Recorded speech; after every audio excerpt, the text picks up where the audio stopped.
everyone, welcome to a World of Warship Blitz video. Today's video is captain skills. So I'm going to go through German captain skills and see how long that takes, and then work out if I should go to other nationalities. So the reason I'll do German captain skills is because these are probably some of the most colourful captain skills I have, because captain skills are a function of what you find important at the time and what you need. So let's start off with the Gneiser now, which is probably one of my oldest captains. Just looking at his skills, although the ship has sonar and precise aiming, this captain skills reflected what was important to me at the time. So torpedo alert and underwater protection were both top of mind, because when I started playing, destroyers wreaked havoc because I didn't really know how to dodge with battleships. I did originally have some captains with this artillery maintenance expert, but then I found it was a bit situational and I tend to get damaged pretty quickly, so I switched it over to the high alert for the reduction in the time taken for the control kits to damage control kits to cool down. Tier 4, I mean the level 4 captain skill, pretty much unless the ship has a defensive AA, for me is always victorious charge. The unstoppable skill is, well, if you've already got 5 ships, you've done, there's no point in beefing up the rest of your game. You've already done pretty well. I also have a real focus on damage control here, obviously, survivalist and fully prepared, and that's because I didn't really understand the full benefit of precise aiming at the time. I'm sort of stuck with it, and so yeah, I could spend the gold to change it, but I haven't played the Gneiser now enough to really have to worry. And obviously the only skill that makes any sense in a German battleship at level 8 is the damage taken by fire, which is very, very welcome. So the other ship that I have that actually has an assigned captain, the other battleship, so the Bayern doesn't have an assigned captain. I haven't got the Friedrich de Grosser, although it was the first level 9 ship I unlocked. I never bought it, and I've bought other tier 9 ships since, and I've discovered that I'm not really a great one for tier 9. Okay, so the Bismarck, what do we have? We have underwater protection expert. None of the other two make sense. I can't remember losing steering in the Bismarck, to be fair. We do lose a lot of guns, a lot of secondaries get damaged. So this one I think I took after I got Admiral Franz von Hipper and suddenly realised what it was for. I have artillery maintenance expert, which I forget that I have, which is why my Bismarck does very well at precise aiming tasks, because it's got the precise aiming mod, it's got the historical camo, and it's got this artillery maintenance expert. Level 4 is always going to be that. Level 5, I took a precise aiming for the extra precise aiming, the extra precise aiming instance, so that we have 3 of the consumables rather than 2. Here it's pretty much generalist. I possibly should have looked at the recon and surveillance and battlefield support in those two, because it does have sonar, and yeah, if you're engaged with a destroyer, sonar does give you an edge that means that you could survive when otherwise you may blunder into stuff. Interestingly enough, I didn't take marksman. I found that I'd only get one shot out reliably. The extra timing, so the reload time, let me have a look. So this increases your skill duration by 25%. Let's go have a look at the Bismarck, and the reload time on the is 19 seconds. So if we go back and have a look at our captain skills, actually hold on, and the precise aiming, precise aiming, well, gives you 20 seconds. So it does actually provide a benefit in that you have a bit of time to muck around with the second shot, but I was finding that it was unreliable enough for me that I just went for the cooldown because, well, this often ends up in an area that it gets clubbed, and to be fair, yeah, having the heals is actually, you know, the repair kits is probably a really good choice, especially if you spend a lot of time in close combat. Yep, damage reduction taken from fire, and this, of course, is the goal. This is the gold standard goal for any German battleship captain. So this is the close quarters combat expert, and my Bismarck is built for, it has its elite skill of a reduction in the reload time of secondary, so it is for rapid secondary, so that really helps. So those are the battleships. Next we'll have a look at the cruisers.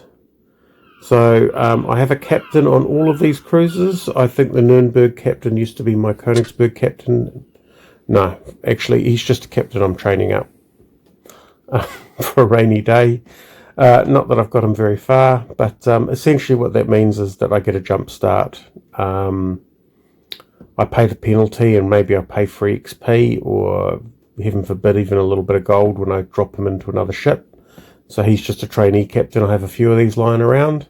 I suppose I could choose the skills and pay the gold to change them later, but somehow it just feels better to have them on standby. So when I go into the battle with the Nuremberg, I have a captain on board, but he doesn't really bring any benefits. With the York, I have tried to enhance my York. So this is targeting the skills of the ship. This is much more focused. So I've gone for the emergency response rather than the torpedo damage reduction. If you get hit by torpedoes, well, the main thing to do is not get hit by them. Battlefield support is better than under a torpedo alert from the perspective of sonar beats eyeballs, and 3 of them during the course of the battle actually is usually enough. Obviously recon and surveillance goes with that to reduce the cooldown. So this is very much designed to be more of a, a cruiser that would defend the fleet against torpedoes. Victorious charge is pretty much a given, with one exception which we'll come to shortly. And here I have gone 5 supremacy and marksman. The reload time is about 11 seconds, so the 20-second precise aiming means that you only get 2 shots, whereas 25 you'd get 3, with a little bit of a margin, because I find that if it's exactly on the nose, like if you get a 19-second reload and a 20-second 90-second reload and a 20-second precise aiming duration, that 1 second, you can often drop the shot off, where you don't quite get that second one out. Right, the Admiral Hipper. The Admiral Hipper captain, believe it or not, has not been in the Admiral Hipper very often, which is surprising to see. So here, it's a bit more historical. I have the, this is when I learned that emergency response, being able to steer and being able to, accelerate as a far better defense against torpedoes than underwater, than torpedo alert. Obviously, if you're in combat with a destroyer, you'd use your repair kit to fix your steering. But what it means is that if you're out and you're not in immediate danger, you've got the option of conserving one repair kit. That's the benefit that provides. Obviously, the torpedo alert rather than at the level 2. Possibly should have gone for battlefield support, but often enough I don't find myself running out of sonar. When I need it, I need it, and when I need it off cooldown, I need it off cooldown. That was just me thinking, well, I don't actually cook through all of them, so maybe what I'll do is I'll run with the normal number and see how it goes. And well, actually I haven't played them often enough to know how it goes. Obviously cooldown, victorious charge. Here I've gone for precise aiming and exactly the same reasons for the York. It's got about a 10-second rather than 11-second reload. 25-second gives you nice, comfortable 3 shots of accuracy as long as things don't disappear behind islands. And the recon and surveillance is really, you don't go through a lot of sonar, but sometimes you find that you need 2 of them in a row. And to be fair, it's probably better than the other 2 choices that are available anyway. So those are the skills I have for the cruisers. Let us go to the destroyers. So I have no captain on the Ernst Gator. The Liebfried Mast. Oh, he has a captain. I've forgotten about him. Yeah, sort of a half-cooked captain. Once I'd got off the Liebfried Mast, I sort of haven't gone back.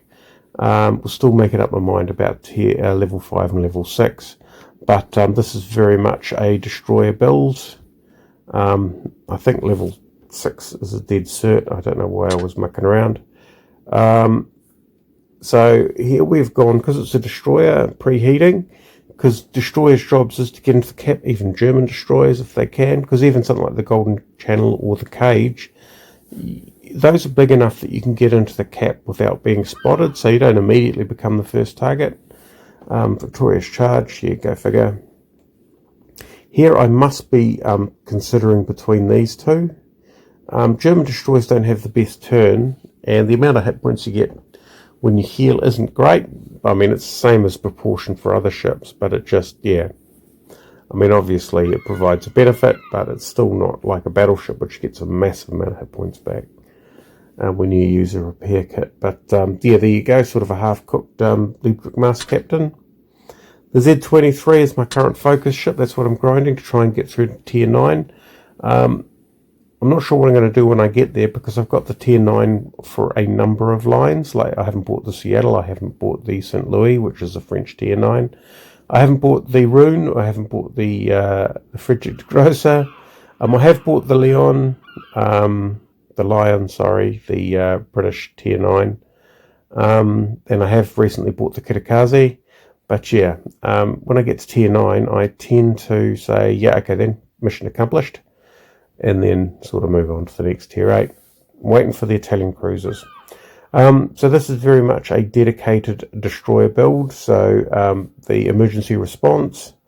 This is for hunting other destroyers, battlefield support, along with the recon and surveillance. So lots and lots of sonar and not a lot of cooldown time between them, which is good. Victorious Charge, because, well, there's nothing else to put in that slot. Preheating, because it's a destroyer, and because it doesn't have any tricks like precise aiming or rapid reload.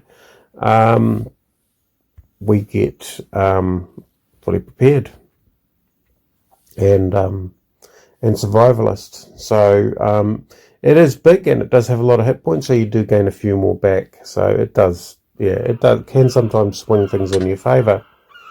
The final ship we'll look at, well, actually not the final captain, but the final captain who's assigned to a ship. He is actually Franz von Hipper. He is the legendary captain. He is actually assigned to the Admiral Hipper, and the reason for that is that I have a Bismarck and I have a Tirpitz.